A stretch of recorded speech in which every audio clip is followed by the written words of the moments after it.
you still a hater. Elevator to the top high. See you later, I'm gone. Penthouse suite, penthouse race, in-house beach, fresh house seats, 10,000 east, rent out these, for the option to buy, cop on the 5 of things, for what I'm not, roll for the sky, roll for the line, for my twins, ego, up in the Benzito, with my Kiko, the queens, the king, ready go, we go back like PAs, wearing PJs, not to reach the PAs, running trains for 3 days, who want to ride it on course, to $1 with a score for honor, a fortune, still on $1, I'm big, I rip my freak through your wood, some shit, you couldn't measure my dick with 6 quarters of love, shoot out, I'm all about getting new, but I knock that bull, if you out to get I'm about to play out this fucking line. Uptown, uptown. I'm about to play out this fucking line.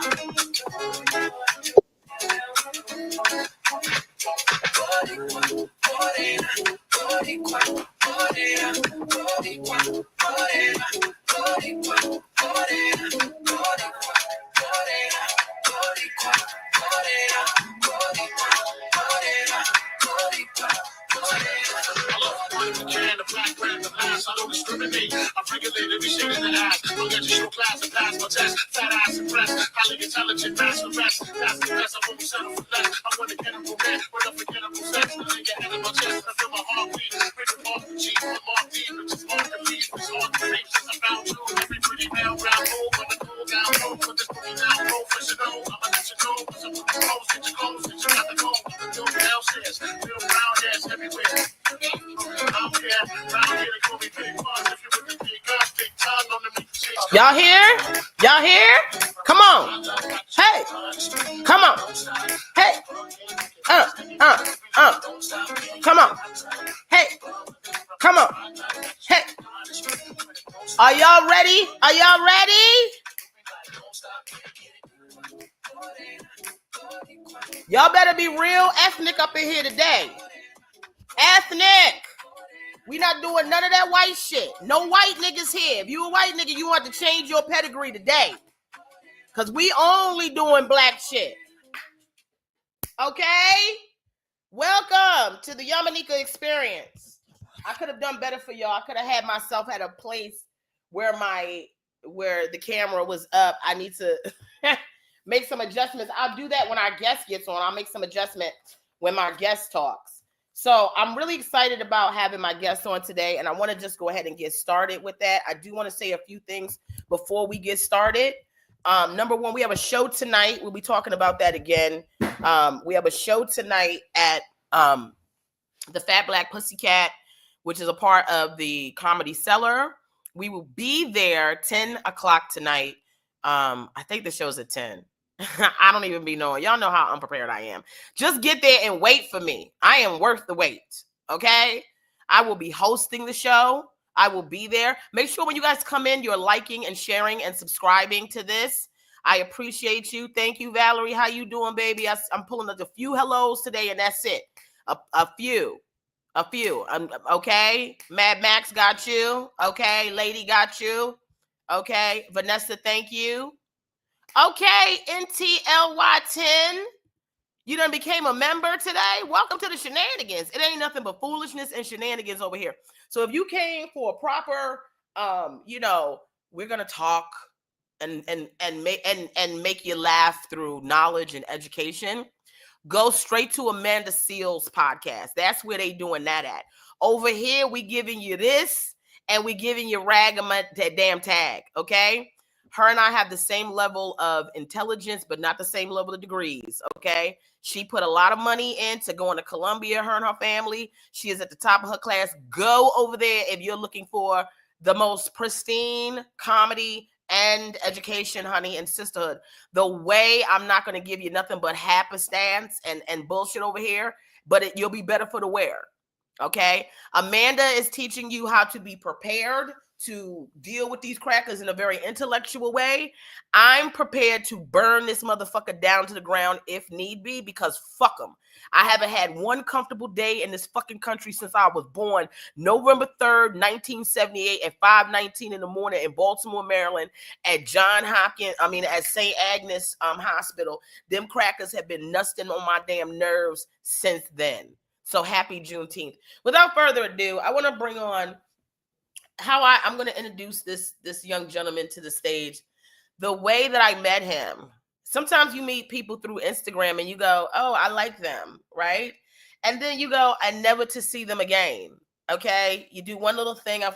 The way he was twirling this cane, he is one of those pledgelings, stuff that I couldn't do. He's very, I forget, I think the Qs or the Kappas, I might got it wrong. Is it Kappas? Is it Qs? Is it alphas? Is it megas? He'll tell you what it is.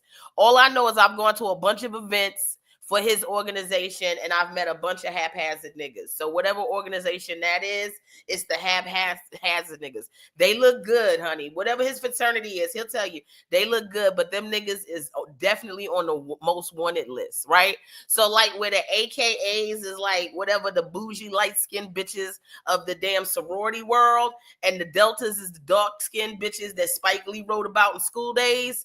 They dark skin, whatever, but the nigga light as hell. And I don't know how he got in it because they be doing a lot of dark skin activities, but he's light skinned. I don't really favor the light skin people like that. You know what I mean? Unless I can only, if I'm fucking them, fine. But if I got to listen to their commentary, it's like, I can't. But he is amazing.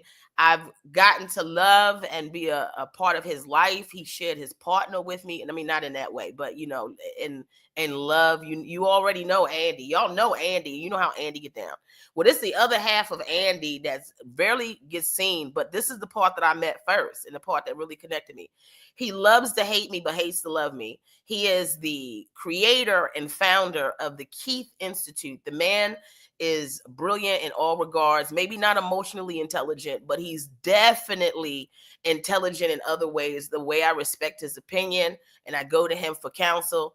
I want you guys to meet my friend, my love, James Felton Keith. We also call him JFK. Hi, baby. What's up, Yam? What's going on? I'm sitting here listening to you like, what the, like, what's she talking? The AKAs and the light skin and the light lives. I'm what rape looks like. This is yes. This is why we have to have a Juneteenth march. When people ask me in New York, like, what are you? I'm like, I'm rape. I'm what rape would manifest. Honey, all of us. Yeah. All of us. All of us, right. Okay. Because I'm not as dark as I need to be pure. You understand? The way I keep trying to be as dark as these glasses and it's still not coming through because of my damn light-skinned ass daddy. I like what you're doing right now. I like the glasses with the hair and everything, with the lips. Yeah, I like it tonight. Yeah, it's giving real Janet Jackson right now, but with little Goldilocks on the edge. I like this. Thank you. and for everybody, it is 10:30 is a comedy show tonight, not 10. So you're right. You don't be knowing. I don't be knowing. Okay, yeah, I be messing up. That's why we here today because I be that's the opposite of Amanda Seals. It's her. I be knowing. You like I don't be knowing. I don't be knowing shit. I will be there. Right. Well, I don't be knowing, but I will be there. Right. 10:30. It's 10:30. Wait, are you a Kappa? What is it? I'm a Kappa. Yeah. She said, sound like a Kappa, right? I'm just saying that's great. Yeah. I'm a Kappa. Yeah. I'm a pretty stereotypical. I think Kappa is. It's a problem. We get a bad rap. We got a really diverse array of brothers. We do a lot. The lead, this next speaker of the House of Representatives, Hakeem Jeffries from Brooklyn, is a Kappa. Yes. The man who led the Trump audits from Mississippi, Benny, he's also a Kappa. He don't look nothing like me. Neither does Hakeem. So we got everybody. Everybody is in. The dark-skinned man standing on the ledge at the hotel where Martin Luther King was murdered was also a Kappa. Oh, Reverend wow. Ralph Abernathy was a Kappa. So many brothers were Kappas. But the very first Marine was a Kappa. We got a long history. We've been around for more than 100 years. But wow. I like what Spike Lee did in the movie. But yeah, I'm mad light skinned. It's a thing. I'm not Dominican, by the way, for anybody with any crazy questions. New Yorkers got a lot of extra people. I'm from the Midwest. We got two types of people: black people, white people.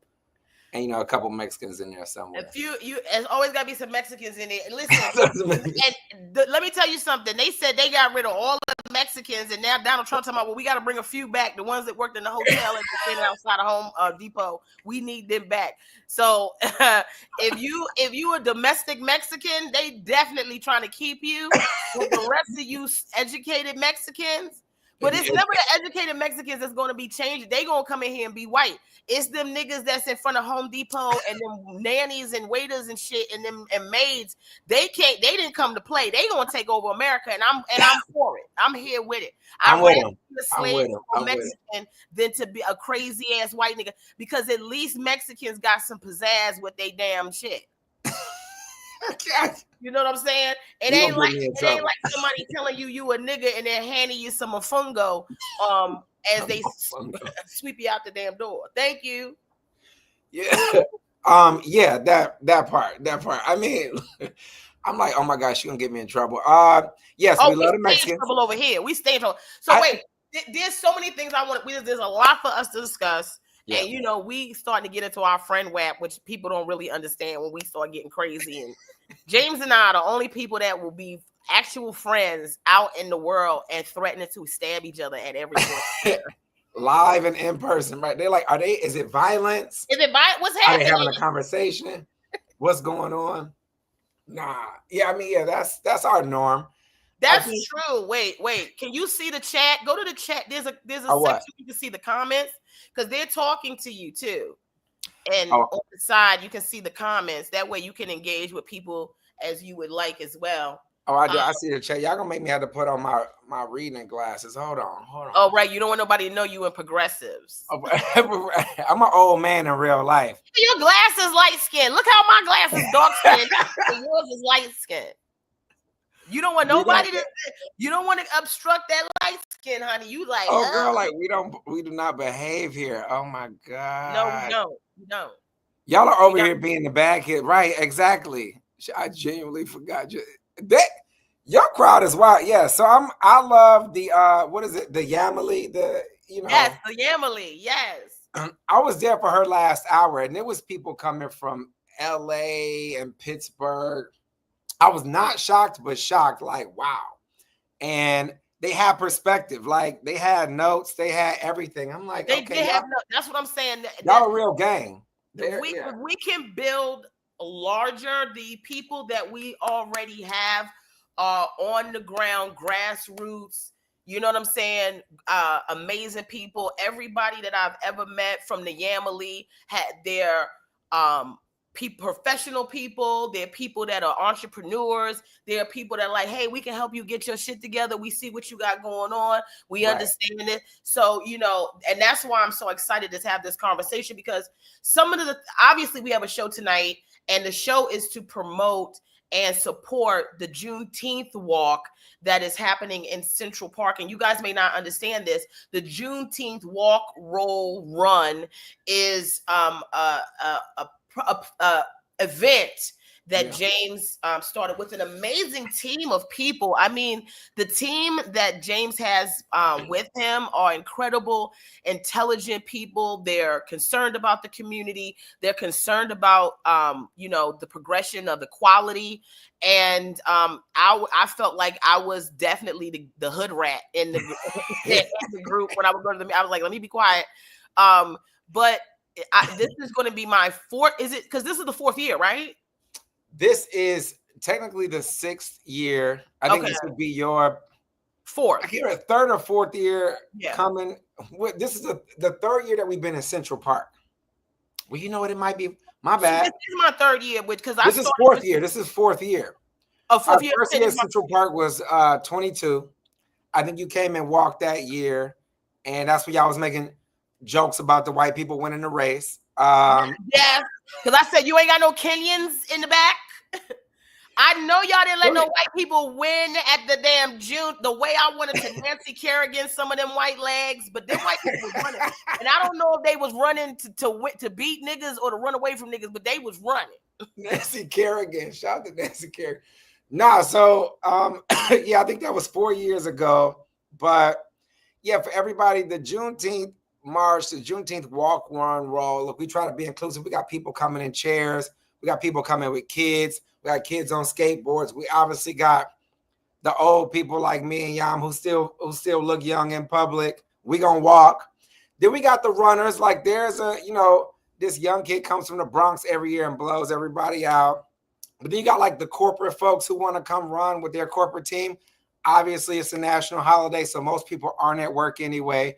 But yeah, this comedy benefit is to benefit all the orgs that are entangled in the Juneteenth March. And we're on year 6. We started in 2020. So people might count that as 5, but we count that first year as a first year.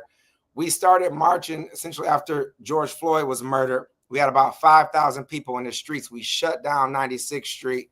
But it started as 4 Black men who work in the entertainment and design industry. And they were like, we should show them like these are young people younger than us. And I was trying to support them as a politician. They wanted to put 100 men in suits to walk from Harlem down to the Upper East Side. And we started and we advertised it, and it turned into about 5,000 people. I mean, truth be told, there was women. We passed a hospital, and the nurses just started running out the hospital to hang out. I mean, it was like, it seemed like some of the Yamali might have been in there. It was just women running out like, sure. It was crazy. But we were honestly a little shocked by how massive it was. We got a bunch of pictures of that on the site. But in year 2, after we scaled up those days of marches leading up to Juneteenth, because it was between like the 4th of June to the 19th, on year 2, we really wanted to make it more about screw those other people. This will be about joy, health, and equity. And so we turned it into, we brought in Harlem Run and all those extra healthy people to just talk about that. And we wanted to just be a walk in the park, a day in the park. And we started with some parks up here. At the beginning, the park didn't want to let us in the Central Park. That's the truth. But our crowd grew so big. I'm an activist, so we just marched through Central Park anyway. Like, we're going to be here, whether you want to bring the cops and rope it off for us, or we're going to walk all over your grass. Yeah. And so by year 3, we had a permit with the parks, and we built it to be this effort that supports a new Harlem center. So we're building this new center, a 20,000 square foot center here on 124th Street in Harlem, but it really supports like 30 orgs that in turn support about 300,000. We usually say black and brown, black and Latino. I'm just gonna call them black. I think if your labia or your balls are brown, you black, you might not know it. You might not know you black. But if those things are brown, you black. You are a product of rape, just like me, right? So we support about 30 orgs. That's where the funds go. There's a lot more on the About page on the website. But we really support all these groups, basically led by Black women. So we have everybody else involved, all the leaders involved. Tiffany Ray Fisher runs Emerge 125. They're a big dance company here. She's like a modern Alvin Ailey. She's in her mid-40s like us. Carmen Neely, who runs Harlem Pride. Mm-hmm. She's, notable LGBT activist, AKA from Alpha Chapter, from Howard. Allison Dessert and her husband started Harlem Run. She runs a TV show on PBS about just Black folk being out in the wild, especially in the Northwest. I mean, these people are some rock stars. And then we got, Yamanika Saunders. So it's really me and these 4 awesome Black women.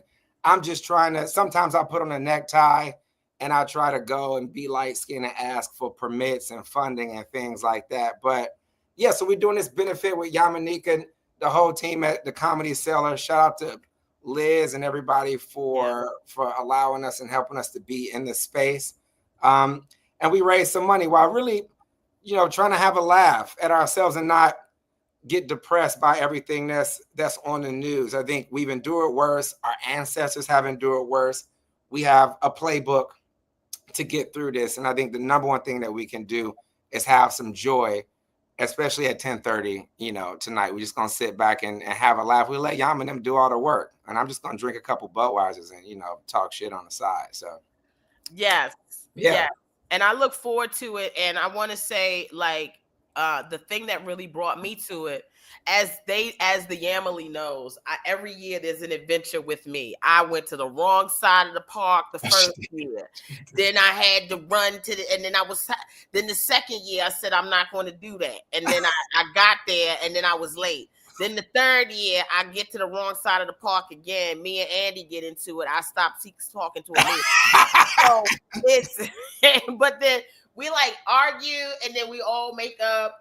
And before it's all over, we have that's why I'm going to try to connect to my phone and comment where you can go to, because they want to know the website, comment where the website is. Let me try to do that on my phone. If you see it and you can post it in a link and then I'll pin it, James.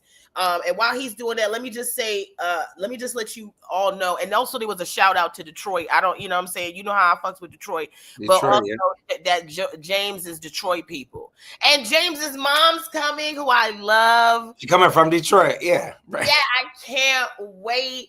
I'm just really happy about this week. Here's the thing. When you go, it is so supportive. Listen, you know, I'm always going to come on here. We're going to talk the real deal. We're going to talk about race relations. We're going to talk about everything unapologetically. But the thing I like about the Juneteenth walk is that everybody comes out. They're really supportive. And I like that it is walk, run, roll, you know, so it's all inclusive. Nobody is not invited to this thing. We're here to support you. And I'm going to tell you something. Them niggas that be rolling be passing me every year. Because the way my ass be in the back, they need to make a special section for me called Stand Still. Stand Still.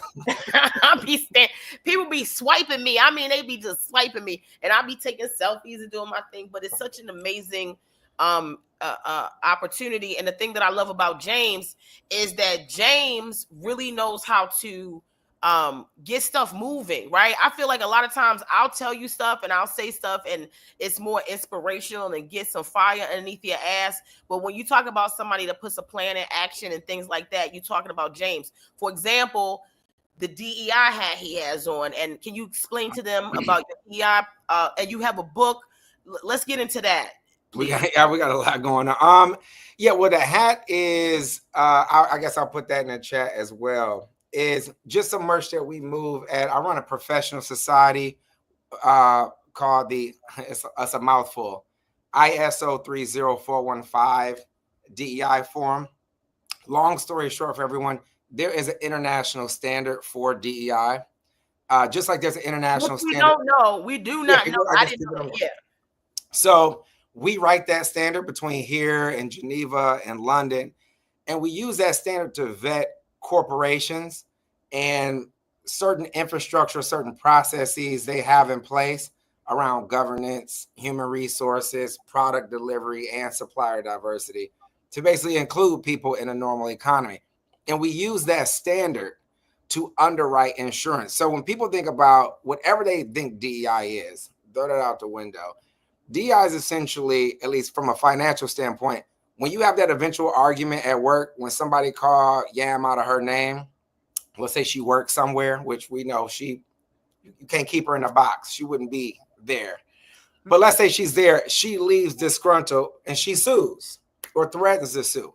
When they settle in or out of court, and this is for all of you all, the insurance industry pays that. It's not just paid out of petty cash. And every time they have one of those claims, the price of doing business goes up, because like in insurance, like if you get into a car crash, your car insurance premiums go up. If more people are suing you around discrimination or retaliation, the price of premiums go up, and it incentivizes companies to get it right. And even though you all might see a pushback on DEI initiatives from the president, he's just making the cost of business higher because there are 300 million, about 150 who work in this country. And you can't just X them off. There are 8 billion people on the planet that want to play, and you can't just X them off. And so the fight, or the way to fight back against the fascism that we see coming out of DC, is to financialize a disincentive to just say, screw Yamanika, screw James, etc. And so this hat is just one of the hats at that website, the dismforum.com. I'll put it in the chat. But just to make it really short and sweet, during my day job, I run an insurance company, and we underwrite employment insurance. We underwrite DEI insurance. We tie employment insurance to DEI so that no one gets to say screw you and beat it. And so that's still activism work. This Juneteenth march is just, something we like to do here for the community, to invite people to, the world's most famous park. I would say other than Yellowstone, but I don't hear nobody talking about Yellowstone like they talk about Central Park, unless they're real outdoorsy. But yeah, so that's what I do during the day. I run that company, and we just basically we're bully on behalf of the bully. By the time I show up to your office, it's not a good day. If I show up in a necktie, you fucked up. That's where you be your sauciest at the neck. Let me tell you something, James. With this suit, because it's like to see, I get to see you like this, and you so cute. But when James put his suit on, you came to Comedy in Harlem last week looking like the Great Gatsby. I said, "Oh, am I going to jail?" I didn't know but you look so sharp. You look so crisp. Is that like a Kappa thing? Like, but your mother be styling though. No, so I got. Yeah, you get it from her. If you got stylish parents, then you come into the right frat. I mean, the Yamali they know how the Kappas be dressed. And look, I mean, when I went to school, it was divided up like this, and it's changed over the generations, right? Kappas I knew were like always well dressed, or jocks. Yeah, the Qs would be maybe like jocks, but not so very well dressed. Yeah, alphas would be like, they're like, your boyfriend, like the guy you cheat on with a Kappa. And then you got Sigmas who are also kind of those guys. Yeah, what the Sigma? I don't hardly be hearing nothing about the Sigma. What they, the community college niggas? You just said it all right there. You just said, if you don't be hearing nothing, then ain't nothing to say. I don't want no beef with them though. But Look, shout out to all the Sigmas. They do great work. They really do. They're one of the most progressive frats out of there. I love their new president and everything he's doing. So, Kappas, we got to get over ourselves a bit. We got some internal work to do.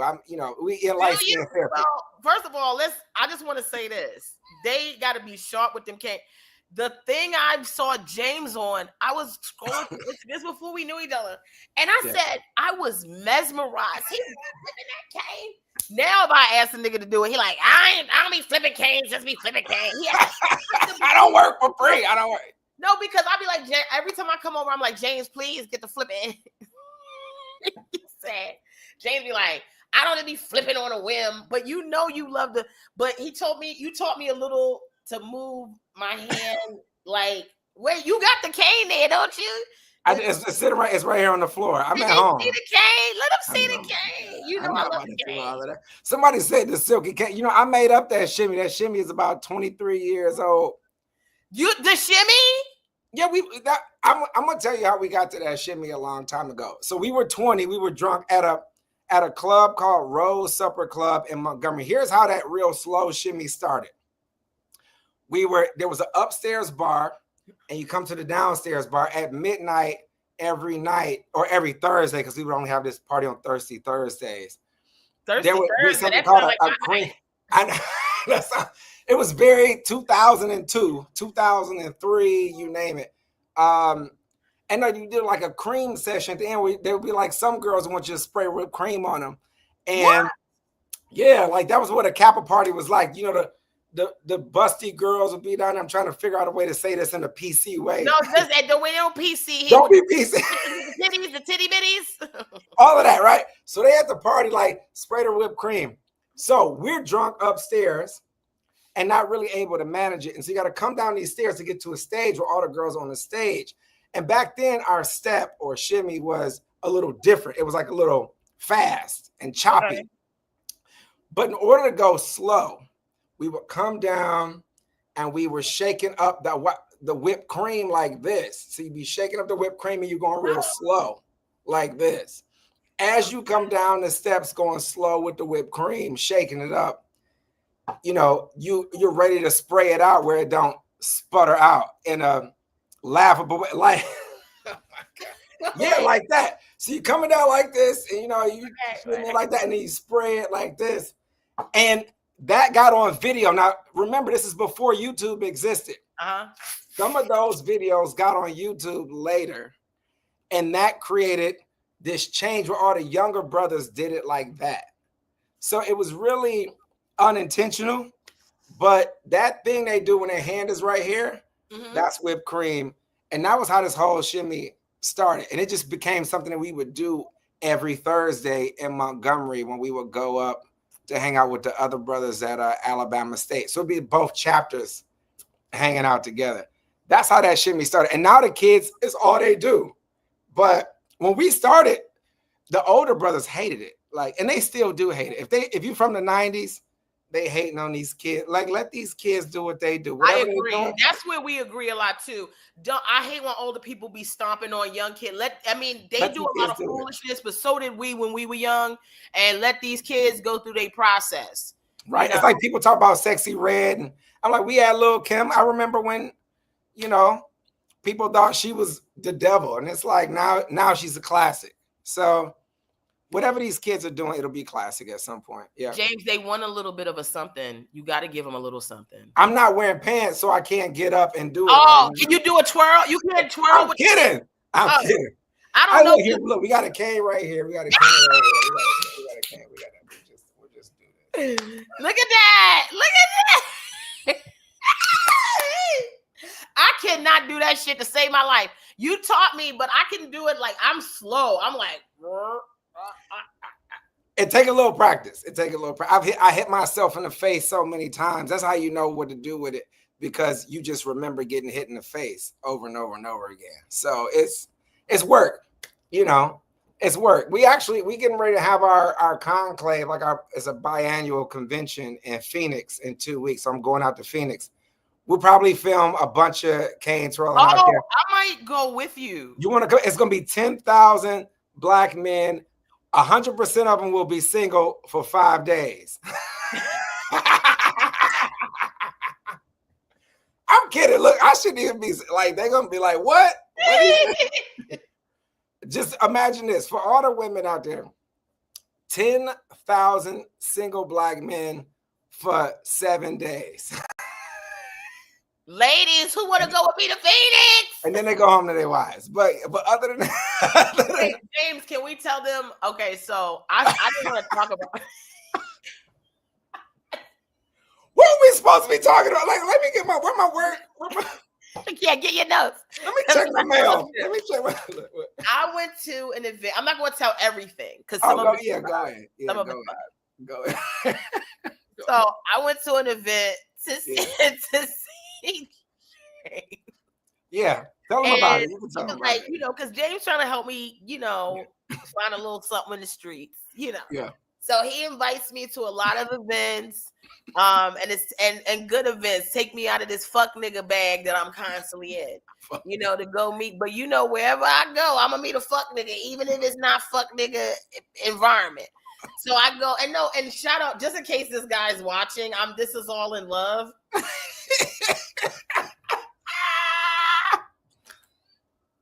I go to an event.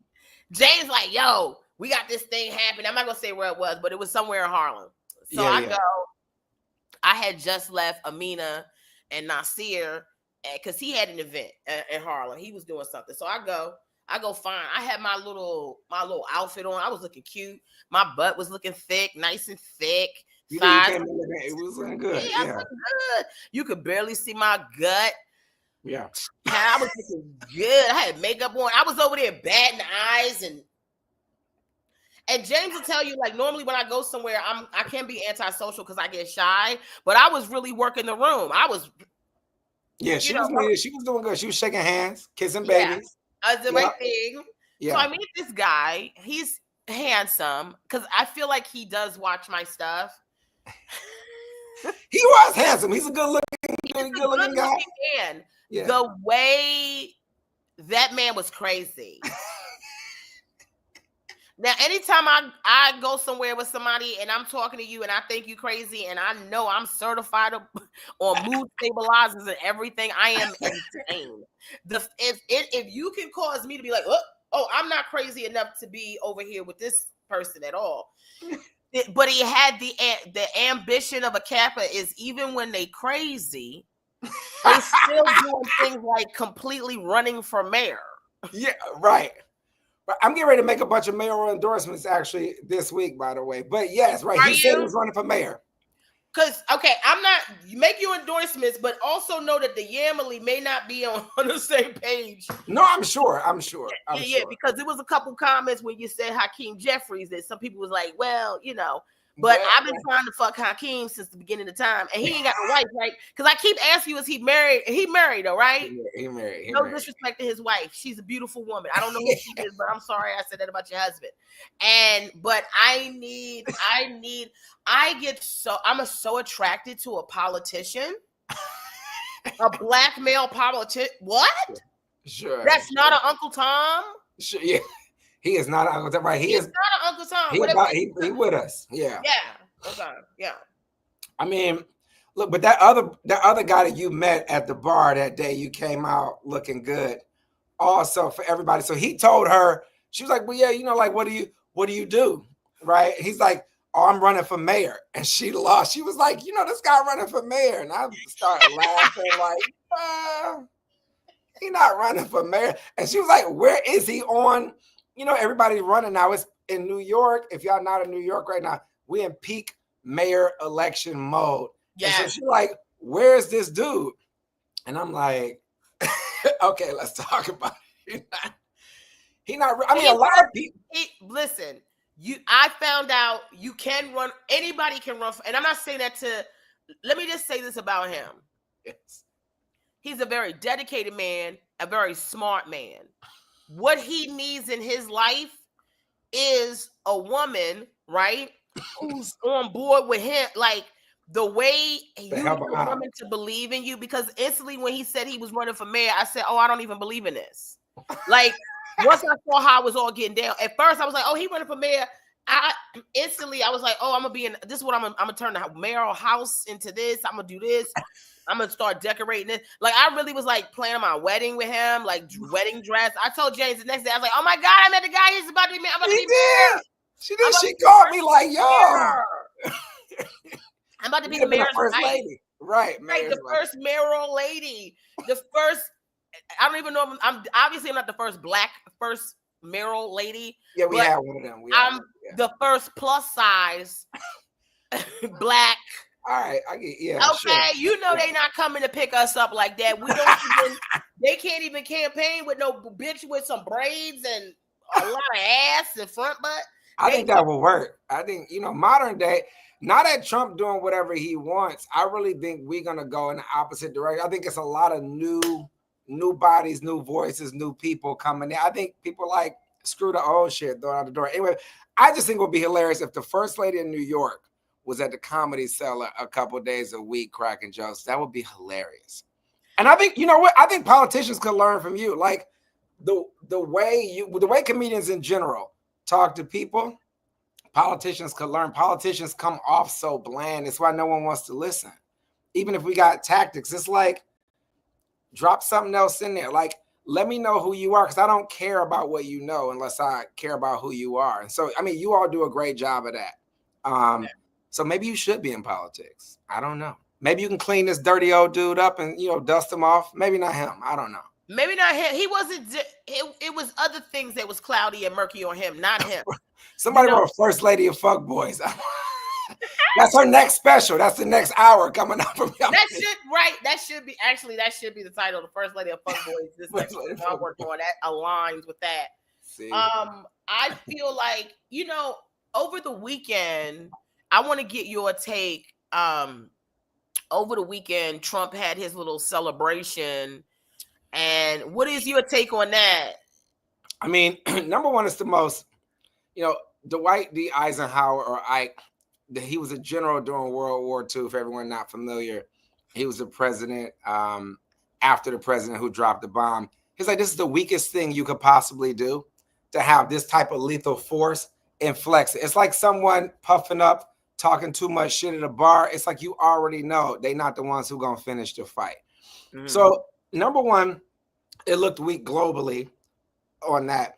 The second thing is when you compare it to the type of military displays that a China or other places do, ours looked makeshift and weak. Nobody attended it. But the thing I'm most proud of is because we were part of a big march here in New York. There were 2,000 marches across 2,000 cities going on at the same time. And when you look at the cameras, the imagery, our crowd dwarfed their crowd. I think we should be clear, even while people think that we behind on the times right now and Trump is taking over and the world is coming to a doom. Yeah, I would push back on that and say it's the exact opposite. I think a lot of people voted for him because he was an outsider, like people communicating on here. They don't love politicians. And they thought this other guy could come in and fix some stuff for them. But he's not fixing it. They're seeing that now. And I think the wind is at our backs just to prove to people that there's a better path forward. And I think sometimes in order to have a better path forward, we got to see some old incompetent man and his team come and fuck shit up. And that's exactly what we're getting. And so what he's doing is galvanizing the country to be prepared to be against him in the midterms of 2026.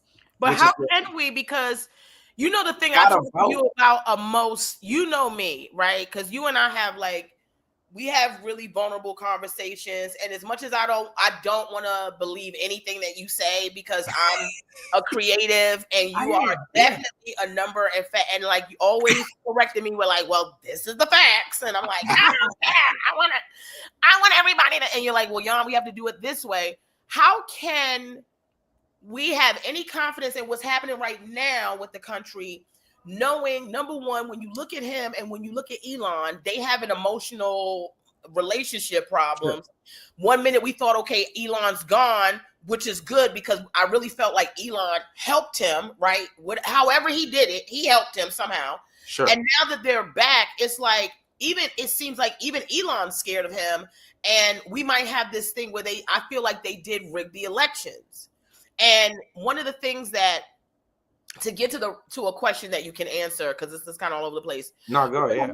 Sitting down 3 weeks ago, and me and Andy were talking about the numbers, and I go, I don't believe in the numbers because I know I don't trust white people, and I always believe that they can change the numbers. I understand a number is, if they say it's 13% of the population is Black people, I know that is presented as a fact that cannot change because it's the 13%. That's what they said, and it's 13%. I, however, don't believe that white people don't get in, cook the books, cook the numbers, and constantly try to suppress the number of Black people here. So tell them how you argued against that for me, because you said, well, we know the numbers. I said, but you don't know when you give them the numbers that they're going to use the numbers correctly. I think the coolest thing about at least the potential of America, I know we're not there yet, is a lot of numbers that we're reporting. And even the reason I started the Keith Institute after I stopped running for office is because independent institutions are allowed to argue over the numbers. So most of the numbers that get reported, at least by me, are peer-reviewed numbers that people are arguing about in a particular genre. So it could be economic, it could be political, it could be social, it could be technological. But there's not only my opinion, it's open data. There's other people's opinion about their interpretation. And that amalgam, if you got 5, 10, 50, 10,000 different public intellectuals at different universities and different institutes, right, arguing about what is truthful, what is real, what is relevant, you end up getting to some sort of average number or average interpretation, but you have to see it in the marketplace. When we're talking about statistical facts, even if they're medical information, for instance, it's not like one doctor. Dr. Fauci is not making up everything on his own, right? It's thousands of doctors that pour into, the NIH or the NSF or all these different institutions to eventually produce a consensus.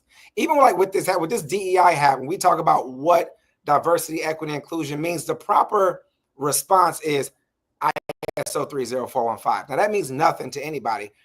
The reason the standard is valuable is because it is a consensus across thousands of us across the globe who don't necessarily agree about a particular thing.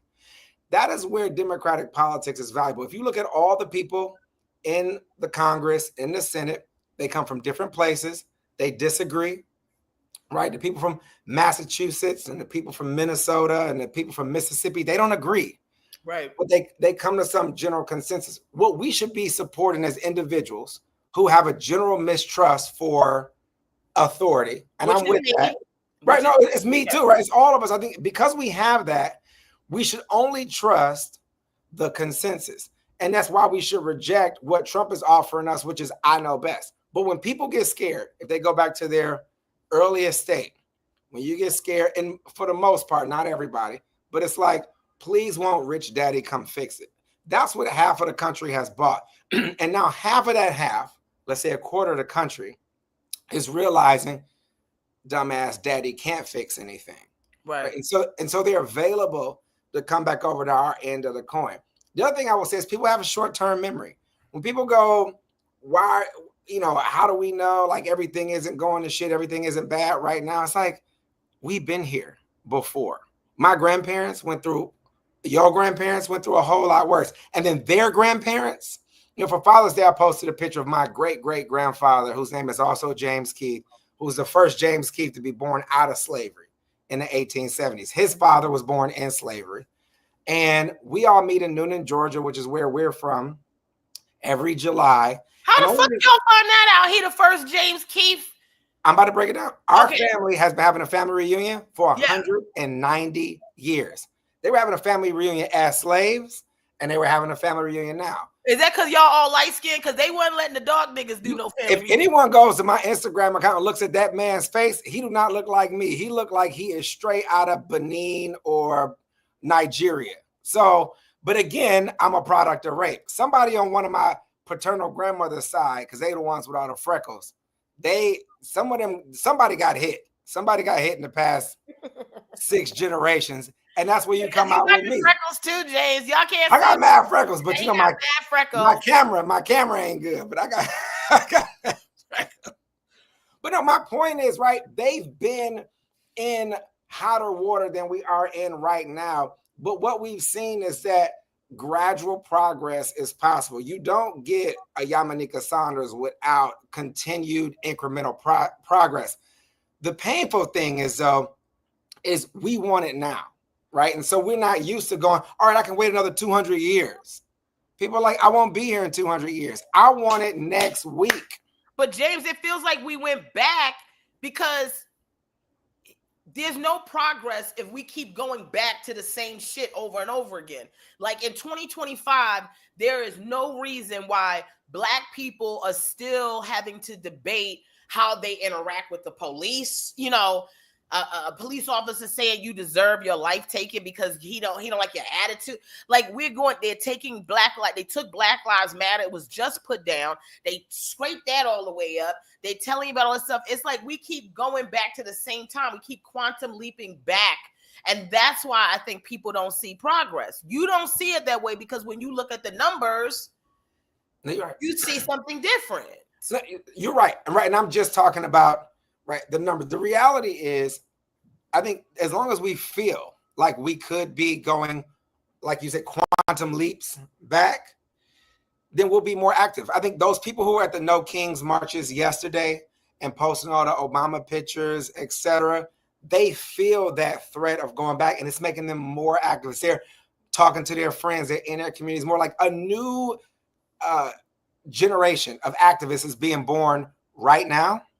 Not being born, but really coming of age, coming into their 20s. And they really got us. When I was in my 20s, I was one of them activists. When I was in my 30s, I was sleeping at Occupy Wall Street. And now that I'm in my mid 40s, I don't go outside as much. But I'm on the keyboard. Yeah, no. We be arguing about this shit on your couch or mine. Exactly, right? So, but then our role transition. Like I can do more work in a necktie and cater to the movement in that way. So look, everyone's playing their role. But what I will say is, tyranny is always afoot, and there's always someone trying to deny our dignity, our rights, and making a new case for us to argue about police brutality, about how hard it is to be us, about you name it. I don't think that ever goes away. I think that what we do is just keep gradually hacking at the power structures that exist. And I think we will be, rewarded for it And I'll give you one example. I lived in South Africa for years, for about 3 years, from 2007 to 2010, and I dealt with the ANC, the African National Congress, which was the ruling political party over there, post-apartheid, led by all the Black people. And their two best known leaders, obviously Nelson Mandela, took a lot of his peaceful resistance tactics and strategies from what Black people in America, I'm not going to use the term African Americans anymore because Elon Musk is African American. I'm just Black. We picked a race. We picked a color.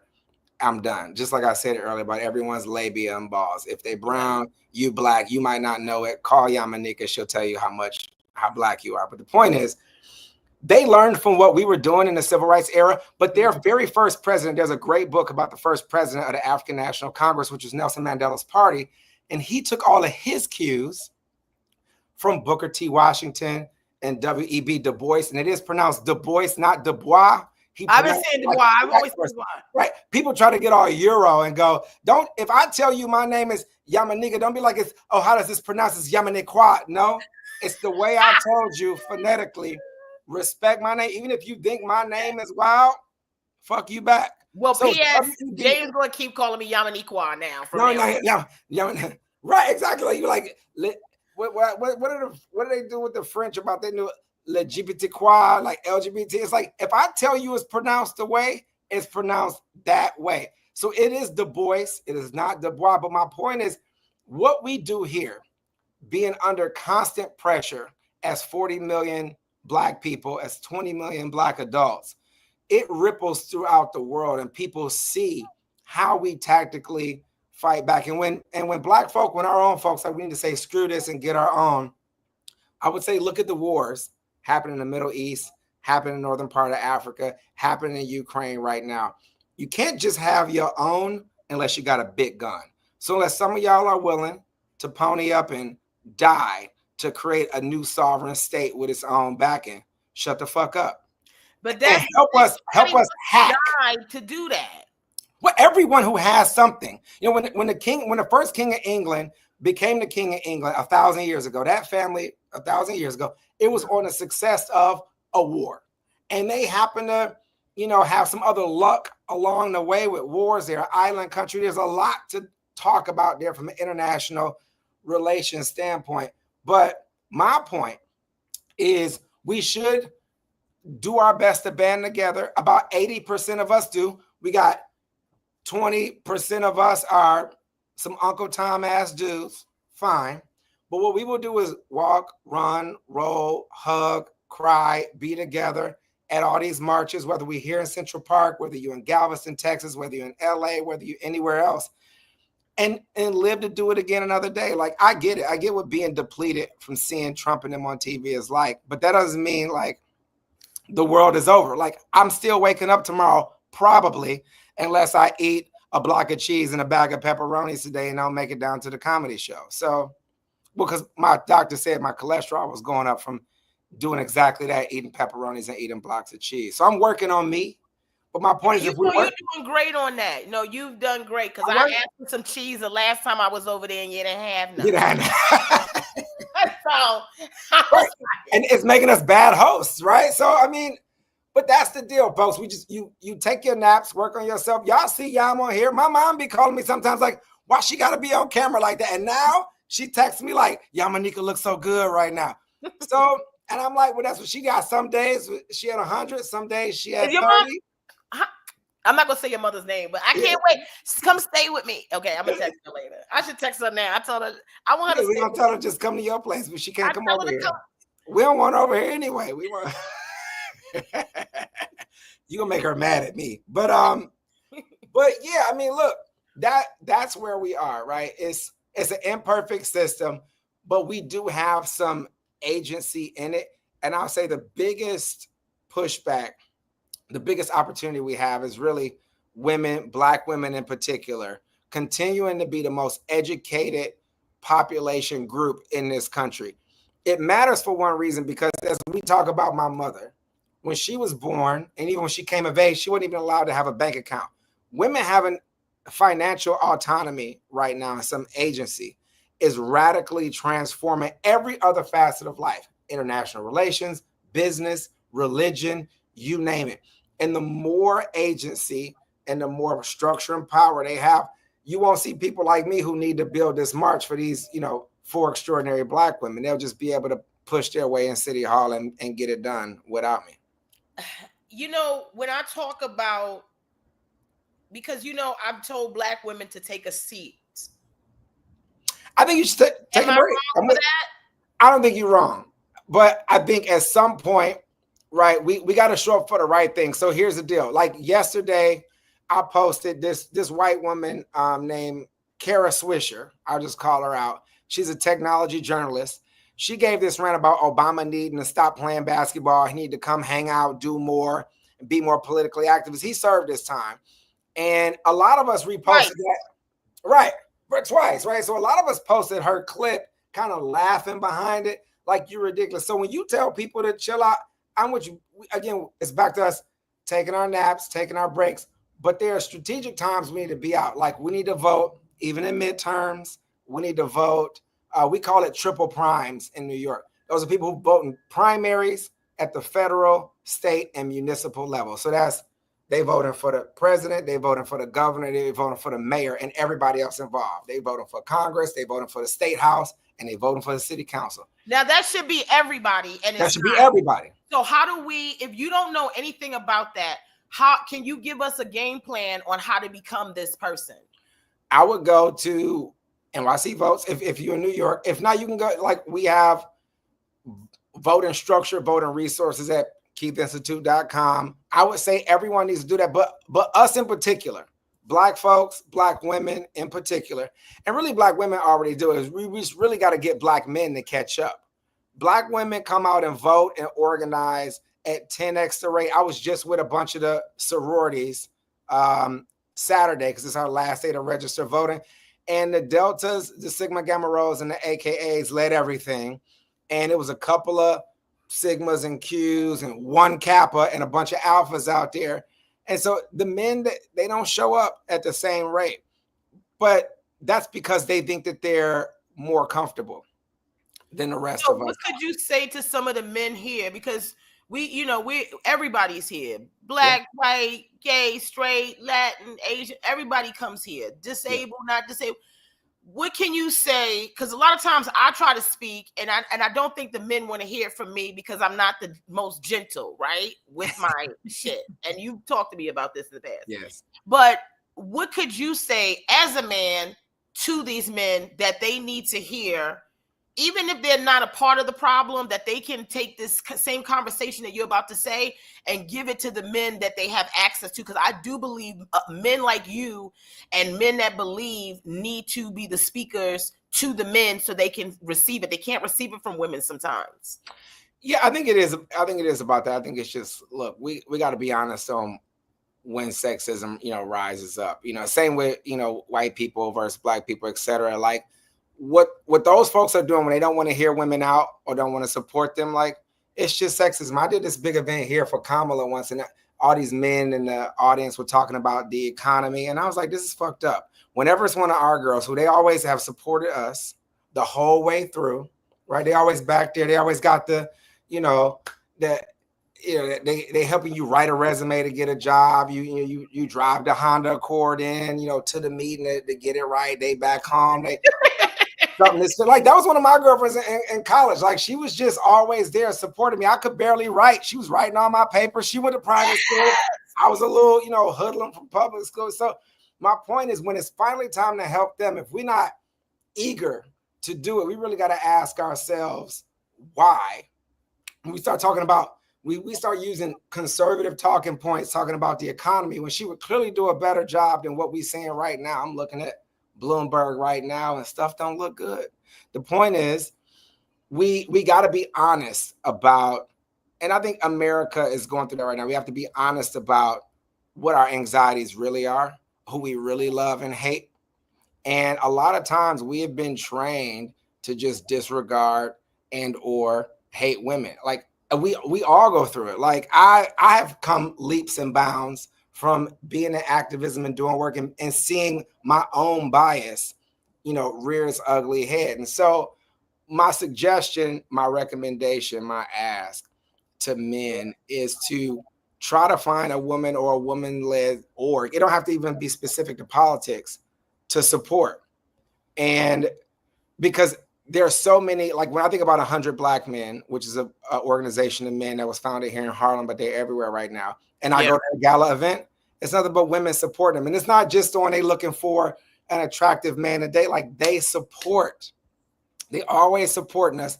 The question should just be asked, why are we supporting them with the same vigor? And whatever they doing, you just, if I walk down Lennox, just bring the ladies at the hair braiding shop some coffees or whatever. Like they in there working their literal fingers to the bone. They making some money now, but they working their asses off for the money that they make.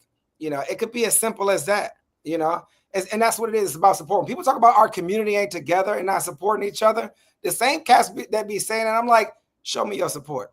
What are your efforts right now? Like what you doing? Let me tell you something. When you walk down the street with James, it's hardly nobody that don't know him, and not once have we run into somebody and they like, it's always, hey, brother, hey, man, oh, I remember. James, oh yeah, I'm gonna call you. I remember to call your office. Yes, we're doing the, and I'm like, and I'm walking, looking bad, as Andy always says. Y'all, my nigga, I always look like y'all foster child, like y'all. Shit. They're like, who is that? And I'll be like, yo, she's this rock star, comedian, actor, writer. And they're like, and I be sitting like this. Hi, nice to meet you. Right. We were walking the other day. We saw some local politicians. We saw the guy who runs supplier diversity for the. Oh yeah, he was walking. Yeah, he looked like money. And they were like, I was like, yo, like this is my friend. She's special. And they were like, she not about to ask us for nothing. Is she at one of our shelters? Is she? Did you? I look like I checked right out of the shelter and needed immediate assistance. They were like, "Are you coming from the methadone? Are you coming from Lex? Y'all on 124? Like where y'all at?" And no, so y'all. But I gotta look. She popping outside to have a quick smoke and go back in. When we come outside, we know we're gonna get hit up. Funny enough, even before I got on this call, I was on the phone with. Y'all will love this extraordinary woman, 60 years old. She's running for judicial delegate. She's kind of more recently getting into politics, and she wants to help pick the judges here in the state. And she called me like, do I have your support? I'm like, of course. But her name is Maria Davis. She lives in Harlem, but she is the woman who still runs and founded Mad Wednesdays on Wednesdays. And if you listen, and if you are age, and Jay-Z's first album, where he did his freestyle 22 twos. He did it at Mad Wednesdays. And this is the chick. She was an OG activist when he was 20 and she was like 30. James ran Mad Wednesday. Low key. No, you're going to finish this. I want to hear all about this, but I just wanted to know how you low key trying to shade me. He knows that I grew up in a Christian household and I was not allowed to listen to I don't know Jay-Z's album. And that's why you said, because we argue about music all the No. So anyway, get back to what kind of Wednesdays? Mad Wednesdays. Y'all Google Mad Wednesdays and Maria Davis. If you're in New York, vote for her for judicial delegate. She will be on the ballot on June 24th. But yeah, that's coming up. Wait. Let's say it again, because that's coming up soon. Yeah, so election day is June 24th. So for anyone voting for mayor, public advocate, city council, all of that stuff, that's what we all going out to vote in person, on the 24th here in New York. That's if you're here in New York. I don't know about you, but we used to get our ballot mail for a minute, but Andy didn't like that because he misses going into the place, especially with all the old ladies that be there, Ain't number. It's always a bunch of old people. I want to mail my stuff. I don't want to be in it because they be in there fighting and stuff. Every time I go, I'm like, where's security at? I already told James. I said, yo, let's make sure we got our shit because I don't trust nobody.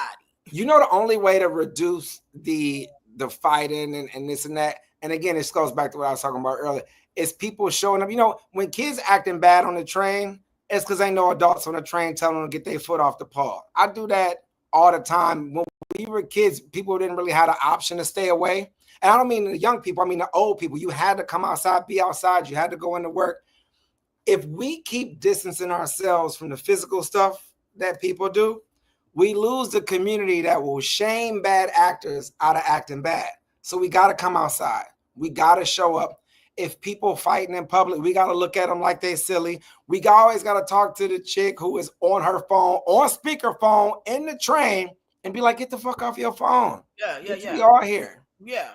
So don't nobody want to hear what's going on with you. But again, we only get back to normal. We only get back to good when we get back like to each other, when we are in spaces with each other. Like, so we got to go vote to show the old people we and the young people that we the people in the middle. It's like, yeah, your mama here. Everybody behave. Yeah. People behave. When I walk in places with a necktie on, people who are wild as hell, they immediately be like, all right, let's be good. Let's be good, because we don't know if he the police. So you do be looking like the detective, the lead detective on some type of damn crime. That I'm on it. Like, where do you get these suits from? I mean, like when I tell you tailor-made, whoever's doing that, you better hope they never die. I mean, your body. I be like, what is happening here? I buy off the right. I'm for anybody know, I'm mannequin size, so all the suits are already made. It sounds bad. It's crass as hell. The suits just fit me because I'm the same size as a mannequin. So, that's the thing. Anybody who ever wanted to fuck a mannequin. Oh, so you the prototype for the bodies. Oh, okay. You see how you do? You see him? Right. I'm working. We got to work on it. That's why I need to stop with the cheese and pepperonis. I saw old girl say she having the same issue. You need to stop with them cheese and pepperonis. Your cholesterol, your heart will explode. Mine is right now, but no, I mean, that's what we doing. We just, wherever you all are, try to build community there. Look at that. Definitely keep the seats. This is why I get tired of New York, but it's the best place to be right now, especially with everything going on right now. You got a lot of y'all going to be running up north to freedom, and we already here. Yeah, New York, I get somebody defecate on the train. We got a lot of mental illness. We need to spend a lot of money in getting that right. And the answer is not just more police standing over people. It's places for those people to go. But you're right. New York is my safe space. I'm with you. Yeah, I'm like, I came here. I'm a refugee in Detroit. I didn't just come over here because I thought it was nice. I needed to get to where the people were. Yeah, that's why I came here. Because, like, listen, I can still fuck with Maryland and a lot of. I know I'm from Maryland, but what I'm telling you is I'm also from New York, nigga. And I know, and the only people that'll have a gripe with me saying that is New York niggas. But I'm from New York. Like when I want to tell some of these young niggas, like if you under 26 years old and was born in New York, you and I are the same nigga. I've been in here 26 years. Right. Okay. And this the way New York, I've been here longer than I was from fucking Maryland. When I was in Los Angeles. Yeah. So what I'm saying is we got racism here. Yeah, we do. Yeah. We got racism here. We got everything you got somewhere else. We got that. But what we also got is stomping on niggas' nuts over here. Right? So, like, when James and I are sitting at our little spot, and I said, James, let's go out and let's go get some work done. And they said, we're not going to do no work. I said, yeah, bring your computer. We bring our computer. And he sits me somewhere that I don't even want to be, child. Because you know I hate to be out on Front Street. If we're going to sit outside, nigga, let's sit outside. I don't want to be inside looking at outside, because why the fuck ain't we outside, right? So we sit there. I give him his entire time. You understand? This Detroit nigga and this Maryland bitch, all in New York, more than where we from, right? Yeah. I said, okay, I'm gonna call this one for this nigga. He get one from me today. That's it. I'm gonna do what I don't want to fucking do because that's my boy. I love him. We start chatting this and that, da skip. I seen a roach. Oh yeah. Slide across. And I said, oh, let me get up and let's go. This nigga tomorrow, it's New York. You got to deal with it. I said, yo, let me tell you something, nigga. I don't want to deal with. I don't give a fuck, nigga. I'm not sitting here with no fucking roach. We start arguing, right? We start him and I argue, right? The waiter, he don't know what to do. Because he know he need the coffee refill, but we arguing. Right. And so he like, so he kind of sitting over the periphery waiting to see which one of us lives after this to give that one the check. So he's sitting there, and I said, I don't give a fuck. We arguing about the littlest roach you ever seen, little teeny. And then this nigga talking about microscopic. Oh, let's stomp the nigga. I said, don't stomp the roach out. I said, you gonna kill this little nigga? He just got started. His life, let the nigga go. You can't help it that he here. Let the nigga go, okay? But what I'm also telling you is this: if you don't get the fuck out my face, this James goes, I'll kill you. I said, nigga, relax. So now we back and forth when he just, I'll kill you, nigga. I'll stab you up, bitch. You don't even know, nigga. I go, and mind you, whenever we get into these type of situations, I'm the one that has to back down. I just want that to be noted. Okay? Because they always act like, oh, I don't back down to anything. No, I do. Actually, there are a few people I back down. The roach, I was just saying roach lives matter. James, hold it. I go, okay, fine. We'll sit here. And then another roach showed up. I didn't even tell him about the second roach that showed up. The second roach showed up to be like, oh, bitch, you just staying because his roaches, well, the whole family already come. Right? So I go, James, I said, listen, I don't have to keep fighting you every time. We don't have to get here to buy it, right? I just know that every day I'm with you, I've chosen to be here, okay? Because any day that I choose not to be here is going to be the coldest winter for you.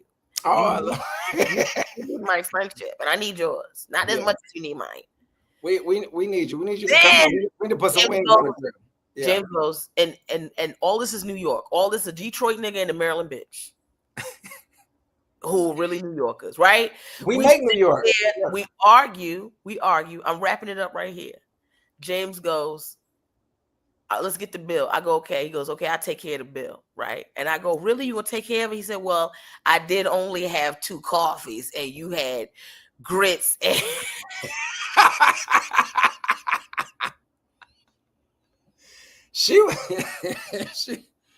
yeah, but y'all know, well, y'all might not know. Y'all don't like nobody else to get the bill. She like to get everybody bill all the time. So just know if you ever out with Yamanika, try to hang around because she might, she might buy a couple $1,000s worth of shit for everybody. Right, and that's exactly why I be asking you for financial literacy. right. Okay, because the way I don't never have nothing for a rainy day, but when it start to rain, I got it. Yeah, exactly. When it starts to rain, yes. I mean, look, to some of the people in the comments, I'm loving these comments. Look, I get what's up with the train. I get the roast thing. Also, oh girl, I feel you on never giving up the pepperonis and the cheese. I can't totally give it up. And I also saw the Mark Lamont Hill comment. Y'all need to email Mark and see what he want to do. What comment? I gotta find it. Somebody said we should both shimmy. So he's a frat brother of mine as well. Mark Lamont Hill, the professor. Oh, yes.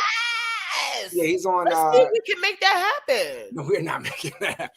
He might be. I think he might be in Phoenix. So James, we can totally get. All we got to do is have the Yamily support me enough to make me famous. Where Mom, right, would be like, yo, I want to see what's up with her.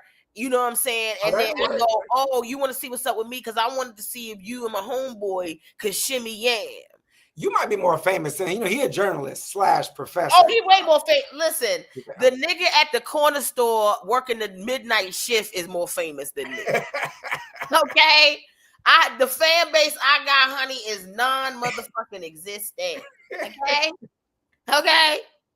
Shit. Well, I hear you. But you on the upward bound trajectory. They've been saying that for 20-something years, nigga. Oh, you gonna be a star. There's no way somebody as talented and funny as you. You are the most amazing comedian I've ever seen in my life. My God, you're funnier than Chappelle. And I'm still sitting on the couch in Harlem, hoping that these damn braids don't fall out because I ain't got enough money to get them done until 2 weeks. You know what? You're right. I think, but that goes back to why they wouldn't even put my name on the list, honey. That's how low rent I am. I don't even get the list, honey. Somebody wrote on the Z list. I'm like, I mean, look, but you still do what you do. I think that's what we love. I think to go back to, again, people not supporting women, people not supporting Black women in particular, they can be hella talented and people will still block them from opportunities, mainly because they're scared of who they are. I do think, having known you for this many years now, I do think that people are terrified of your truth telling and what it might mean to the world if it gets out. And that's why, you know, I think it's admirable that you come out and try to do your thing every day. And again, like the folks in the comments earlier talking about, you know, I'm exhausted. I want to quit. I want to take a break. You know, y'all see, I think Yam's life, as people follow it on live, having up and down days, is exactly where everyone's life is. Like, don't let any of these people like act like they just waking up killing it every motherfucking day. It's not a real thing.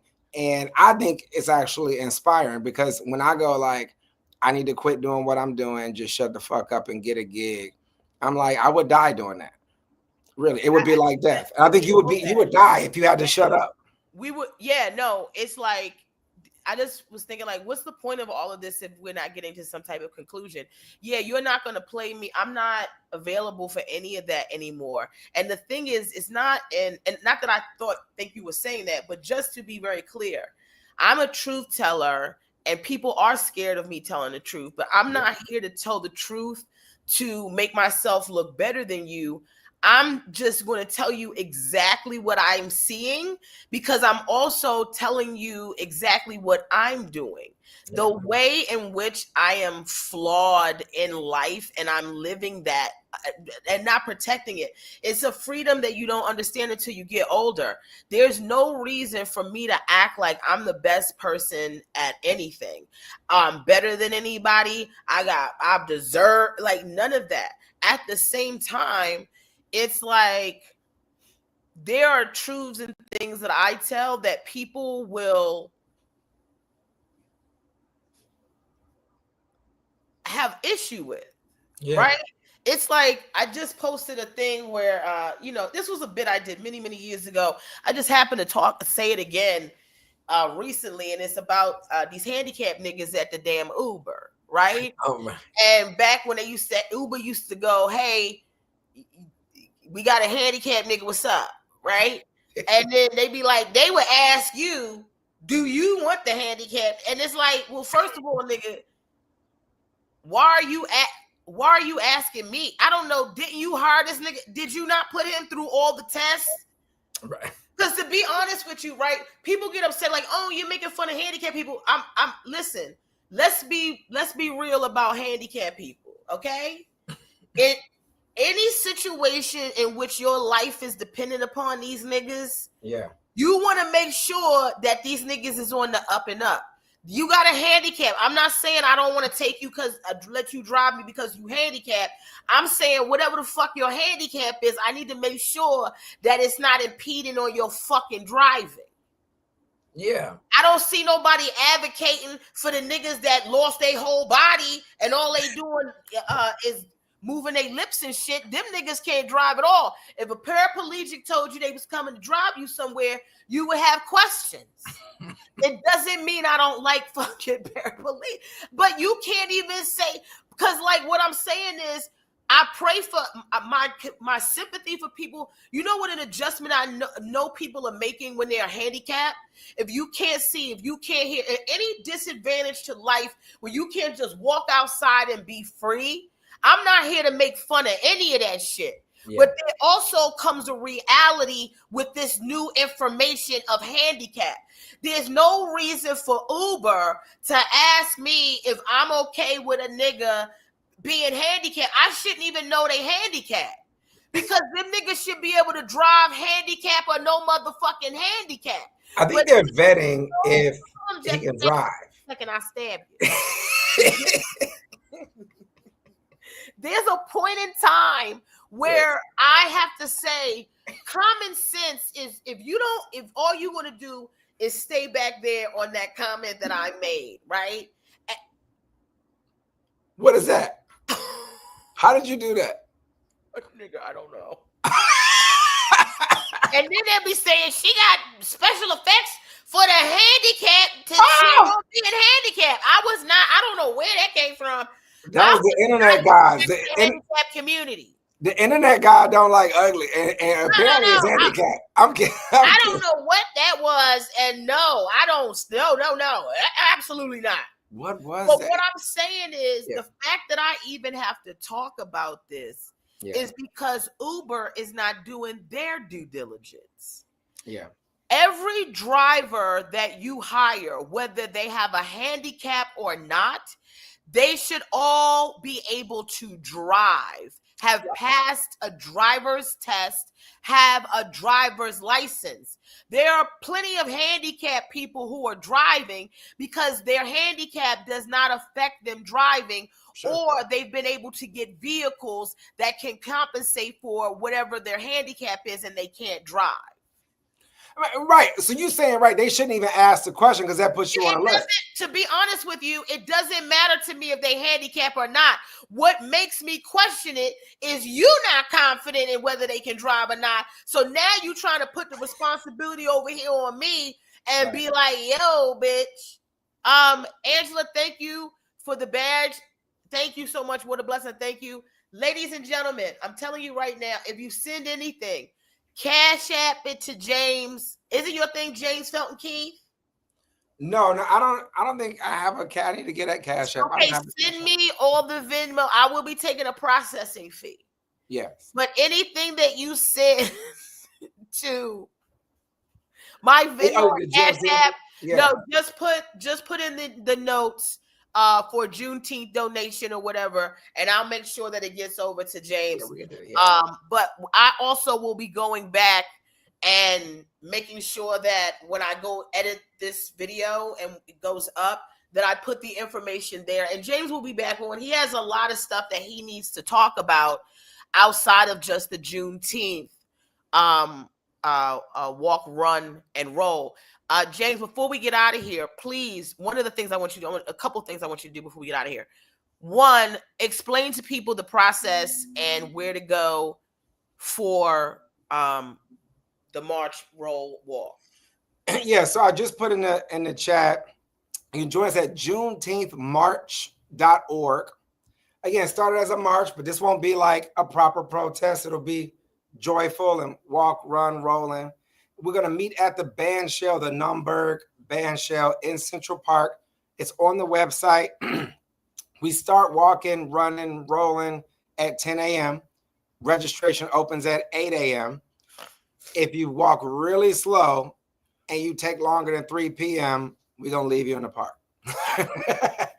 But everything is at JuneteenthMarch.org. You can register and get a bib. But tonight, we're going to have a benefit for that. I'll put that link to the Comedy Cellar in there. Where you put these links? I don't see not a damn link. You don't see them? I feel like, yeah, it says I put it. You don't see my face in there? It's on the YouTube? I'm on the YouTube. I put it on the YouTube. Should I put it in this chat and then you put it there? Yeah, put it on. You know what it is? I wonder if I blocked you. Are you a troll or is it actually you, Jake? Because you know how you do. No, this is me. It is? It just says at James Felton Keith. I don't see you, my love. Hold on, let me put in the. I'll put something in the private chat. And I'll guys, I'm sorry. I'm looking. I don't see it. Now I'm wondering why. Okay, so I've been posting stuff the whole time and it ain't been in there. Here. No, so they might be seeing. Yeah. Are they see? Ask if they seeing it. Okay, I'm gonna copy this. And then here is the Cellar link to. Again, it's 10:30 tonight at the Cellar. This is Monday. The 5K, the march is on Thursday. We always do it on actual Juneteenth. We don't be doing none of that Saturday stuff, etc. There it is. And that's at JuneteenthMarch.org. I just put that there. And then I just put something else in the private chat with the comedy show. Private chat. Wait, so that's interesting. So this don't work like that. I don't know why I'm not showing up on the. Wait, are we going to YouTube? Another James, or am I meeting you down there?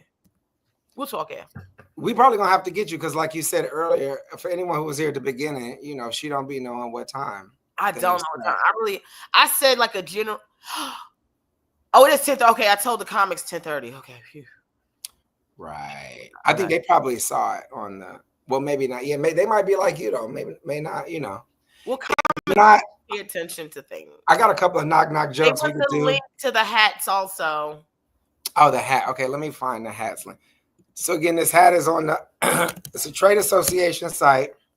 If anyone wants to know more about the standard, you can just click the stuff in the toolbar at this link. But here I'll copy. I got a million tabs open. So the DEI hat is at that link. Yeah, and that's a international nonprofit org for more color. The DEI standard, which is the number at the top of this website, is adopted in 163 countries. Oh, go ahead. Yeah. No, go ahead, baby. I put it in the wrong chat. I put it back with us. All right. Fixed it. So yes, 163 countries. And again, they use this everywhere because the same things that we think that we're going through here in this country, whether we're talking about immigrants at the border with regards to like Mexicans, for instance, right?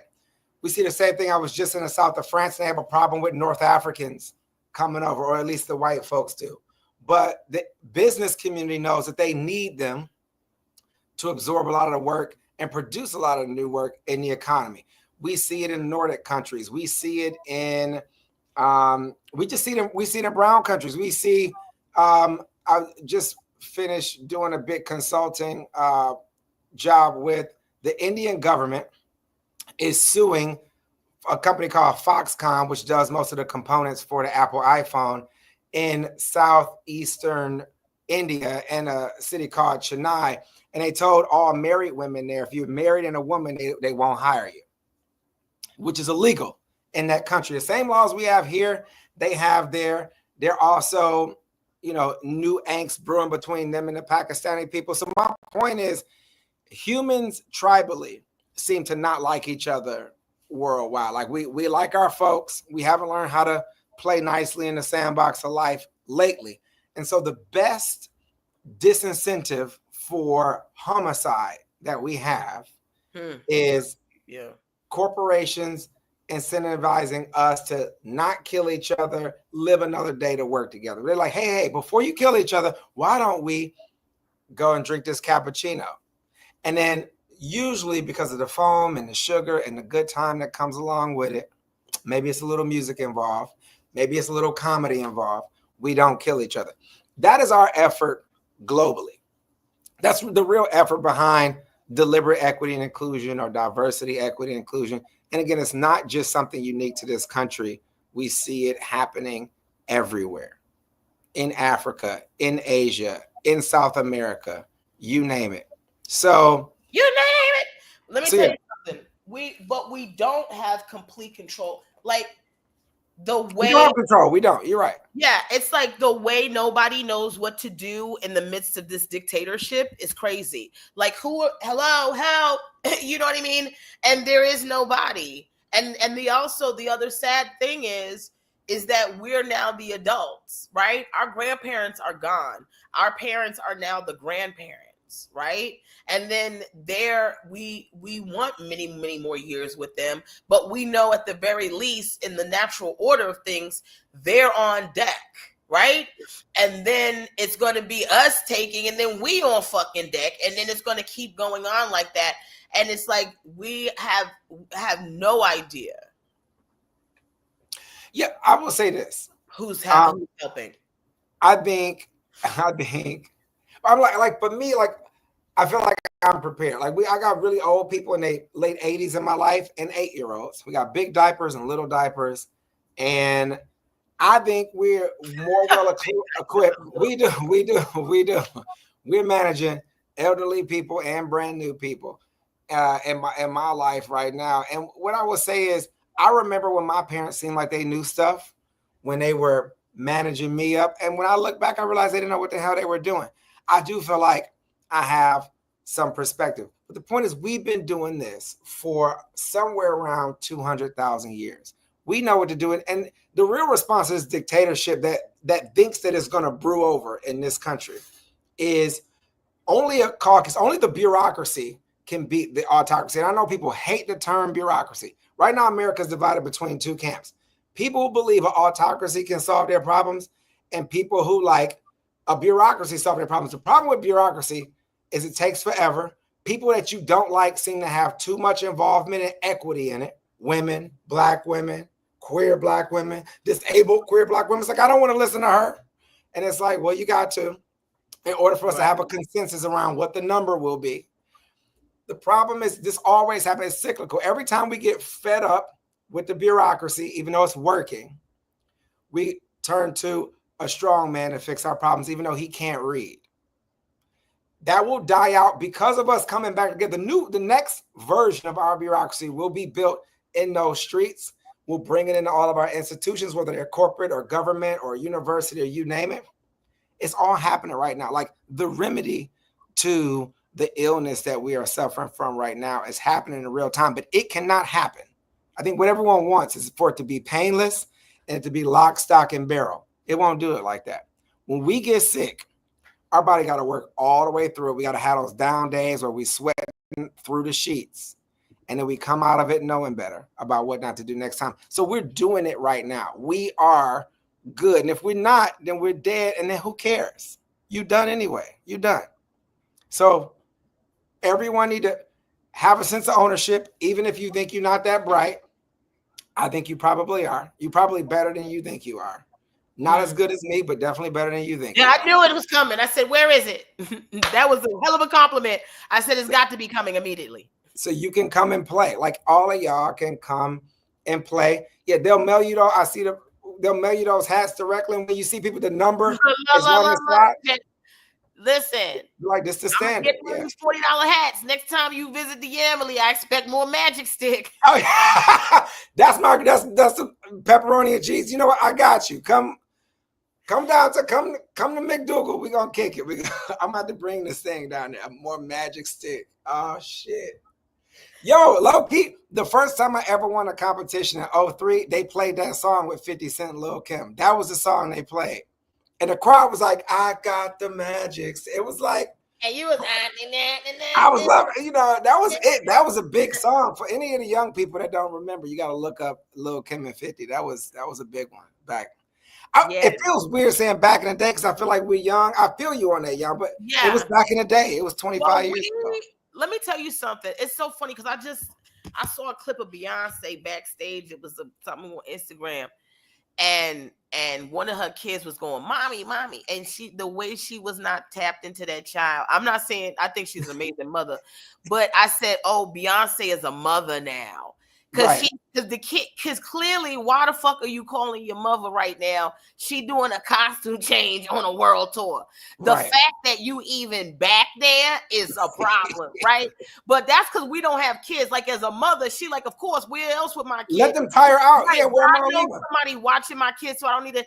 It's the way my sisters, I see them also. They kids be calling them, and it's a mother tune out. Where they only really tap in when they know it's some serious. It's got to be a fight, right? It's got to be a fight. If the kid's not hitting a certain octave, they can't hear the kid. Right. That's how you know we old now. That's how you know we old. Because even though you and I aren't like that, Beyonce, who's our age, my sisters who are our age, is adults like that. Yeah, and they younger than that. Even like I know people, 5-10 years younger than us, they still are in that. Oh, I got some friends that I won't see again until they're 55. They checked out at 35. They got 10-year-olds. They be like, well, I got to move to Yonkers. I'll be back to Harlem in 20 years. I'm like, let's have a party at 55. We're going to kick it. But y'all out. And I'm like, but I ain't coming to Yonkers to see you. But when you get back, we're going to have a beer. But by then, you won't be able to drink no more. You got your teeth in. And you're not going to be able to party like I'm because the way I've continued to party and I know what's happening. That's exactly. The way I'm so glad my nieces and nephews are in my life, and I know you love your nieces and nephews. Baby, we got to stay next to them at all times because if you take one step out of 1 second, you're gonna miss a new trend every day. It's some new shit. There was some nigga that pops out the toilet. He in the toilet head or something. You gotta flush the nigga. By the time I got the nigga to my nephew, he was already out of style. I said the nigga was just in style. The little flushing head nigga. You know the nigga with the toy. Yeah, the toy. For some reason his head is outside the toy. I have no idea why. But the way they was like, oh, we done moved on to something, I was like, oh, really? Yeah. And then for some reason, the Paw Patrol is back. I don't know why they back. Yeah, my youngest ones, they love Paw Patrol. But I mean, that's the thing. Is what my biggest problem, I think, for us, for the aunties and uncles who come in, and for the people with kids, you should know, I really can't tell the difference between a 4-year-old and an 8-year-old. They all look 3 to me. Now I know a 15-year-old and a 4-year-old, but between 17 and 1, they could be a range plus or minus about 4 years. So I don't know what toy to get. I'm thinking a 10-year-old like Paw Patrol too. She's shorter than me. They all look like little kids. Listen to me when I tell you how I want to be a mother. Okay, yeah. I want to be a mother. You know this. As much as everybody keeps saying don't. You know I want to be a mother. Do it. Here's the thing.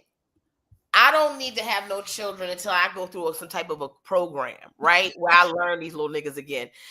Why did I go to the Lego? Lego's been around since our grandparents was playing with motherfucking Legos, basically, right? Legos from like 1937, log cabins and all that little shit, the little wood shit. We used to play with the real wood. It's just wood. Remember the splitters and them shit? And we be putting them shits in our mouths and them motherfuckers be cutting your damn upper lip and shit and gums.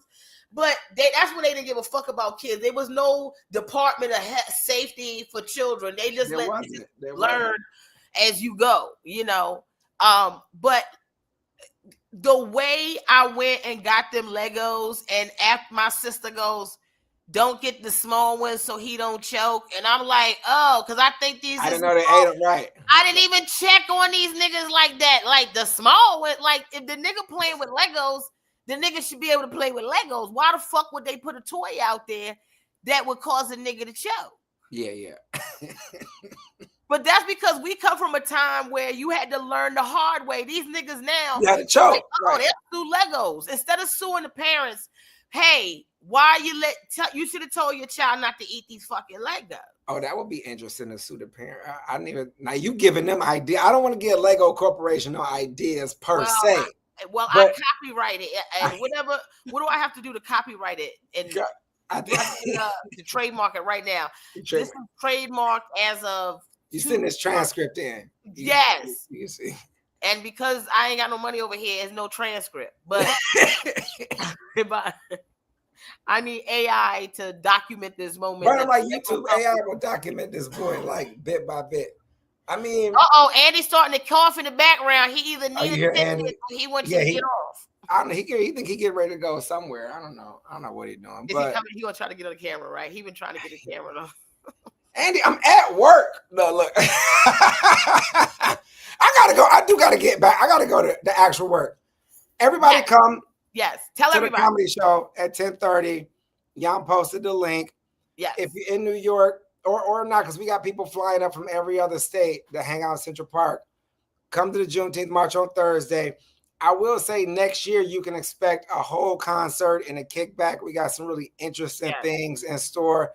It is our objective to put tens of thousands of Black people in Central Park so everybody can see how beautiful we are. I do, and Yam does live in a district that is led by a city council member who is one of the exonerated 5. If you're not familiar, Google the exonerated 5. And that is why one reason we going back to Central Park is for them to see us. We're not kicking it in no Brooklyn or Harlem or Jamaica Queens Park. We are deliberately where the spotlight is so they can see how gold Yamanika's hair is and how red her lips are. I keep saying y'all hit her with the compliments. I love that. But yeah, so come on out and kick it. Yeah. Thank you, James, for being here. And the next time we have you on, we're going to talk about your book. Make sure you guys go follow James on. We do got a book, yeah. Yeah. Show him your book before you get out of here real quick. Well, these are my 3 last books. But the one that's readable is Data is Labor. So I think you are like, these are more academic. The book I published earlier is called The Ethics of Personal Data Collection and International Relations. That's too much. I know it's too much. It's an academic book, just to follow up to it. But I think this is a readable book. It's about the fact that our lives are being hacked and stolen and codified, and people are making money out of it, just like YouTube, where we are right now. They're making more money off Yamanika than Yamanika is making off them. And we have some tactics in here for politicians, for regulators, for legislators to use to claw back some of that value, because your personal data is the new capital. And if you Black, and a Black woman in particular, you are likely one of the biggest trendsetters on the planet, but not compensated for it. You better come through. That's what that book is about. But I would just go to dataislabor.com, and the book is there. It's on Amazon. It's at Barnes. It's wherever you buy books. It's everywhere. So, all right. Yeah. I should put that in the thing, I guess. Yeah, put that in there. So I'll close up as you put that in there. I appreciate you for coming, James and I and Andy. I know y'all was like, get on Andy. You know how they know Andy, right? But we will be at the Fat Black Pussycat tonight. Yeah. The show, Mia Jackson, Monique Latisse. And hey, Andy! Yeah. Anthony Moore and Ricky Velez and myself will be on the show. Andy will be there shaking his head to and fro. Andy, I'm gonna put this on LinkedIn now. No, y'all know I'm really on LinkedIn. I know. We'll do one of your little LinkedIn. You good. I know. I will create a profile today. We in a real world on YouTube now. I like that. Well, LinkedIn I heard is popping too, so I don't know disrespect. Yeah. LinkedIn a little stuffy. Yeah. All right, Valerie, what's good? Yeah. We had an amazing time. You can see us tonight. 10:30 is the show. If I'm you wearing get an a suit. opportunity, he will be. He definitely will. Yeah, I'm not gonna wear a suit. You're not gonna wear a suit. I got a cute little outfit that my aunt gave me actually that I'm wearing tonight. It's gonna be very Afrocentric. Yeah, it's gonna be cute. And it's good weather because I need it. But if you get an opportunity, please go to the JuneteenthMarch.org. Make sure you donate. Even if you can't come, donating and helping out this cause would also be very, very great. But also remember that Juneteenth, whether you're here or not, or however you choose to celebrate, or whoever you choose to support or not support, is a reminder of the time that my people, James's people, were not even told about the freedoms that we had earned and that we deserved, and the ultimate disrespect of allowing us to continue to be enslaved when we had been granted our freedom. So we must remember those things and keep those things in mind when we think about the things that are happening in this world. I love that. I love that message. Look at you. On your Amanda C. I like how you flipped that at the beginning. That was good. That was a good ending. That was a good. But before we got to a beautiful Amanda Seals closing, we went through a Galveston of damn ragamatag nonsense. I mean, at one point I was smoking weed. Yeah. So I will see you guys tonight. Love you. Bye, James. I'm gonna see you, my love. All right, I'll see you in a bit. Yeah. All right. All right, y'all.